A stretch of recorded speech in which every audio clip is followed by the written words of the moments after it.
నేను ఎవరికి డబ్బులు ఇవ్వలేదు, వాళ్ళంతటి వాళ్ళే ఏమాత్రం ప్యాకేజ్ ఇచ్చామని అడుగుతారేమో భయంగా ఉంది. అదే అందరికీ నా హృదయపూర్వకమైన నమస్కారాలు. ఈరోజు నేను ఈ సినిమా ఫంక్షన్కి రావడానికి ముఖ్య కారకుడు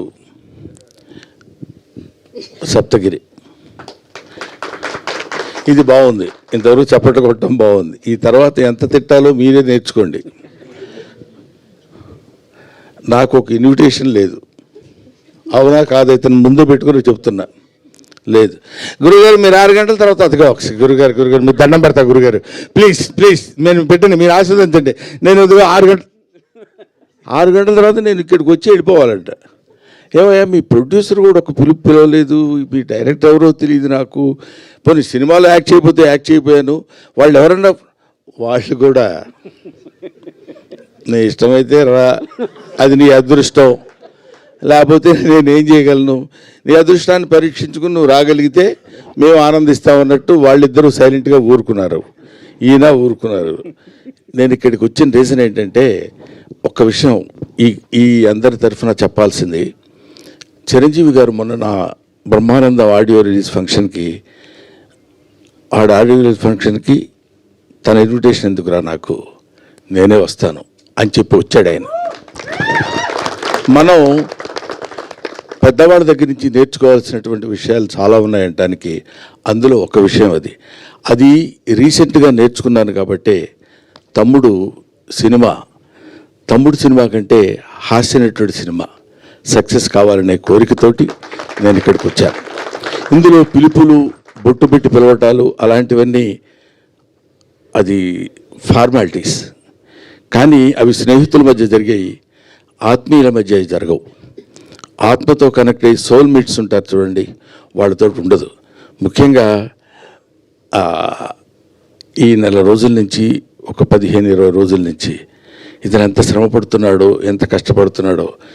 ఆల్మోస్ట్ ఒక మాటలో చెప్పాలంటే అతను కొంచెం బాధపడ్డా సరే ఏకాకిగా తిరిగాడు, ప్రతి వాడి దగ్గరికి వెళ్ళాడు, ప్రతి వాడిని పట్టుకున్నాడు. ఎంతమంది అన్నలు ఉన్నారా నీకని అడిగాను నేను. మా రాజన్న సినిమా చేస్తానన్నాడు సార్ అన్నాడు, మా మారుతి అన్న వస్తానన్నాడు సార్ అంటాడు, మా ఇది డార్లింగ్ సీన్ అన్న రాస్తానన్నాడు సార్ అంటాడు. ఇలాగా తన్ను తాను అందరితో కలిసిపోయి తన ప్రతిభని ప్రదర్శించి భగవంతుడు నిజంగా ఇందాక సరదాగా జోవియల్గా చెప్పారేమో నాకు తెలియదు, కానీ బయట పూజలు చేస్తాడని మన మారుతి గారు కనిపించని దేవుళ్ళందరికీ మొక్కున్నాడు. ఎందుకంటే ఈ సినిమా సక్సెస్ అయ్యి నన్ను ఆశీర్వదిస్తే, సినిమాని నమ్ముకొని వచ్చినందుకు నేను హాయిగా 4 మెతుకులు తిని బతుకుతానన్నా, అందుకని అడుగుతున్నానన్నా. ఇది అతను నాతో చెప్పిన మాట. ఈ మాట నేను మీతో పంచుకోవాలి. అందుకోసమని నేను ప్రత్యేకంగా ఈ సినిమాతో నాకు సంబంధం లేదు, ప్రొడ్యూసర్తో సంబంధం లేదు, డైరెక్టర్తో సంబంధం లేదు, డబ్బులు ఇవ్వలేదు. అయినా సరే నేను ఒక హాస్యనటుడు ఎప్పుడు ఒంటరి అవ్వకూడదు. ఎవరైనా ఒంటరిగా ఉండొచ్చు. ఎందుకంటే అండి, ఒక చిన్న మాట చెప్పాలి. తెల్లవారు లేస్తే మిగతా హీరోలందరూ, హీరోయిన్స్ అంతా ఎలా ఉంటారో నాకు తెలియదు, విలన్స్ ఎలా ఉంటారో తెలియదు, కానీ కమెడియన్స్ మాత్రం మిమ్మల్ని ఎలా నవ్వించాలి, మామూలుగా ఉన్న ఫేస్ కూడా వికృతంగా పెట్టడానికి ట్రై చేస్తాం. అడిగారు అనాలి అంటే నవ్వుతారేమో ఆశ. అలాంటి అనేక రకాలైన ఎక్స్ప్రెషన్స్ పెట్టి మిమ్మల్ని నవ్వించి మీ ఆశీస్సులు పొంది 10 కాలాల పాటు బతుకు తెరువు సాగించాలనుకునే నటుల్లో హాస్యనటుడు ఒకడు. కాబట్టి హాస్యనటుడు ఎప్పుడు ఒంటరివాడు అవ్వకూడదు, వాడికి అందరూ ఉండాలి. ఎందుకంటే అతని ప్రవృత్తి, అతని వృత్తి ఏంటంటే మనల్ని నవ్వించడం. అటువంటి పవిత్రమైన పనులు చేసేటువంటి వాళ్ళని హాస్యనటులు అంటారు. కాబట్టి మాతృదేవోభవ, పితృదేవోభవ, ఆచార్య దేవోభవ, హాస్యనట దేవోభవ. Thank you very much. నాకు ఈ అవకాశాన్ని కల్పించిన మిత్రులందరికీ నా హృదయపూర్వక నమస్కారాలు తెలియజేసుకుంటూ, ముఖ్యంగా ఇందాక ఆయన పొడుగ్గా ఉన్నారని పేరేంటి, ఎస్కే పేరు చెప్పరా మీరు? ఏమండి అయ్యా, ఏదో ఒకటి చెప్పండి సార్. ఎస్కే శ్రీనివాస కుమార్.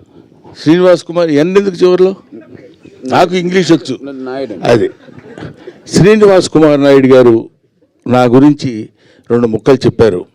నిజంగా దానికి ప్రత్యేకంగా గుర్తుపెట్టుకుని ఆయనకి నేను థ్యాంక్స్ చెప్పాలనిపించింది.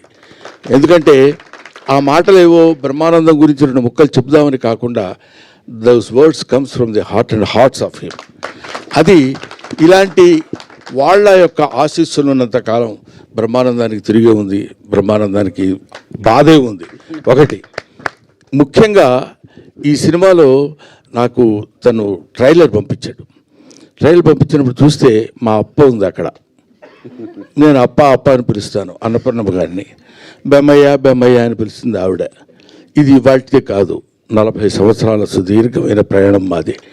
అందుకని ఆవిడ కనపడితే నాకు ఒకసారి my happiness knows no bounds.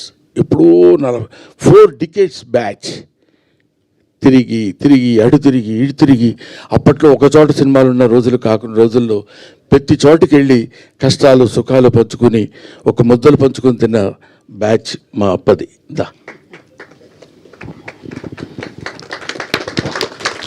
ఇప్పుడు తలకి రంగేయటం మానేసింది, కానీ ఒకప్పుడు అబ్బు. థ్యాంక్ యూ నాన్న, thank you very much. I wish you all the best. పెళ్లికాని ప్రసాద్ మంచి హిట్ చేసి మంచి హాస్య నటుడికి మంచి జీవితాన్ని ఇవ్వమని మనస్ఫూర్తిగా కోరుకుంటూ సెలవు తీసుకుంటాం. Thank you. Brahmanandam garu. Thank you.